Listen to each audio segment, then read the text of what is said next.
अस्सलामुअलैकुम। तो वेलकम है आप लोगों का इमरात चैनल में।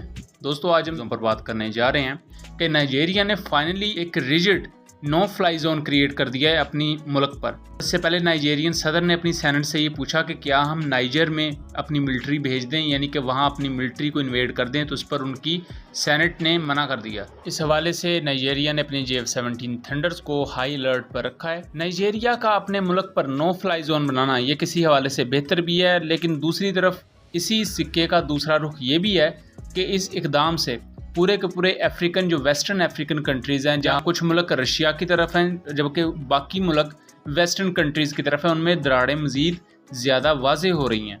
इस तमाम सिनेरियो पर बात करते हैं, लेकिन वीडियो में आगे बढ़ने से पहले अगर आप पहली दफ़ा चैनल पर आए हैं तो चैनल को सब्सक्राइब कीजिएगा एंड वीडियो बेहतर लगे तो उसे ज़रूर शेयर कीजिएगा। जैसा कि आप जानते हैं कि नाइजर, माली, बुर्किना फासो, इन जैसी जो 3 कंट्रीज़ हैं यहाँ मिलिट्री कू हो चुका है। मिलिट्री कू हुए 2 से 3 हफ्ते गुजर चुके हैं और यहाँ की जो फौजी हुकूमतें हैं, जैसा कि इब्राहिम ट्राओरे की हुकूमत है बुर्किना फासो में, जिस पर मैं कंप्लीट वीडियो बना चुका हूँ कि इब्राहिम ट्राओरे था कौन और उसने किस तरह फ्रांस को अपने मुल्क से बेदखल कर दिया।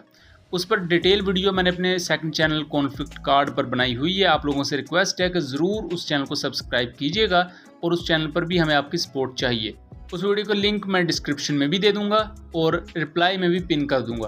बहरहाल ये जो मगरबी अफ्रीका में फौजी हुकूमतें आई हैं ये रशिया के बहुत ज़्यादा करीब है और रिसेंटली ये हुकूमतें फॉर्म कब हुई, जब रशिया अफ्रीका समिट हुआ उसके फ़ौरन बाद ही यहाँ मिलिट्री कू हो गए।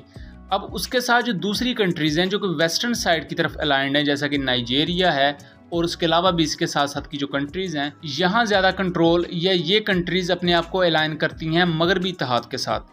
अब यहाँ था क्या दोस्तों कि 1960 से और उससे पहले से ही यहाँ फ्रांस की कॉलोनीज़ थी, स्पेन की कॉलोनीज़ थी और बरतानिया की कॉलोनीज़ थी। सेम एज़ जैसे हमारे इंडिया पाकिस्तान में था, बरतानिया यहाँ कब्ज़ा किया हुआ था। और इन कंट्रीज़ में सोना, यूरेनियम, डायमंड, तांबा और इस तरह के बहुत से मादनियात भरे पड़े हैं ये जो अफ्रीकन कंट्रीज़ हैं और ये पूरा खित्ता इन तमाम चीज़ों से माला माल है।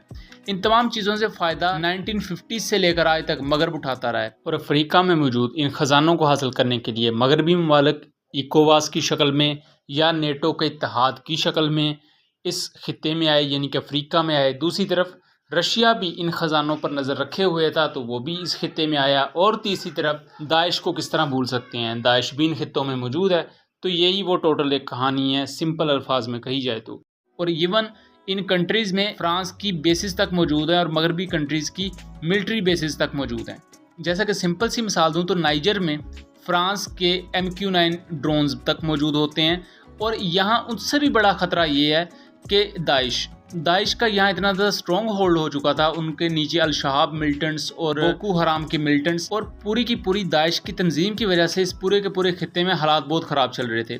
इस दौरान वेस्टर्न साइड एक मिलिट्री अलायंस बनाती है, उसके थ्रू माली में जंग शुरू हो जाती है 2012 में। लेकिन 2012 से आज 2023 आ चुका है और आज तक ये तमाम कंट्रीज़ यानी कि वेस्टर्न जो मिलिट्री अलायंस बना और उसके साथ साथ यहाँ रशिया की वैगनर फोर्सेस भी रहीं जो रशियन अलाइंड कंट्रीज़ हैं, जो रशिया की ज़रा साइड पर कंट्रीज़ हैं। और उसके अलावा ये अफ्रीकी फ़ौजें ये तमाम मिलकर भी दाइश को नहीं हरा सकी। और दाइश इसी तरह है कि वो गोरीला फाइट्स करते हैं और यहाँ के तमाम हालात अबतर हो चुके हैं। इंतहाई ज़्यादा बदतर हालात आपको देखने को मिलेंगे अफ्रीकन कंट्रीज़ में। और उसी के पेश नज़र अब रिसेंटली 2023 में जब अफ्रीका रशिया समिट हुआ तो नाइजर, बुर्किना फासो और माली में मिलिट्री कू हो गया और यहाँ की जो डेमोक्रेटिक गवर्नमेंट्स थी उनको हटा के फौजी गवर्नमेंट्स आ गई। अब इस वक्त हालात बहुत ज़्यादा ख़राब हो चुके हैं। एक तरफ दाइश है, दूसरी तरफ इंटरनल हालात अफ्रीका कितने ख़राब हैं और अब मगरबी प्रेशर ये है कि ये फ़ौजी हुकूमतें वापस उन्हीं डेमोक्रेटिक गवर्नमेंट्स के पास चली जाएँ जो कि मगरब के हमायती थे। नाइजीरिया इस तमाम सिचुएशन को देख रहा है दोस्तों और नाइजीरिया के पास इस वक्त बेहतर एयरफोर्स मौजूद है इस तमाम खित्ते में से। अगर देखा जाए तो वेस्टर्न कंट्रीज़ में बेहतरीन एयरफोर्स इस वक्त नाइजीरिया की ही है और नाइजीरिया ने एक बाकायदा नो फ्लाई जोन अपने मुल्क पर क्रिएट कर दिया है कि हमारे मुल्क के ऊपर किसी भी दूसरे कंट्री का ड्रोन, एयरक्राफ्ट कुछ भी नहीं गुजर सकता। और इस वक्त नाइजीरिया ने अपने JF-17 को हाई अलर्ट पर रखा हुआ है और उसकी कुछ नई तस्वीर भी यहाँ देखने को मिलती हैं, जहाँ नाइजीरिया का NYF-023 एयरक्राफ्ट, ये JF-17 का सीरियल नंबर है, यानी कि JF-17 का जो तीसरा एयरक्राफ्ट नाइजीरियन एयरफोर्स को दिया गया ये वो एयरक्राफ्ट है और यहाँ इनकी कुछ सॉर्टीज वगैरह हमें देखने को मिलती हैं। उसके अलावा नाइजीरिया के F-7 एयरक्राफ्ट काफ़ी ज़्यादा इन एरियाज़ में परवाजें भर रहे हैं।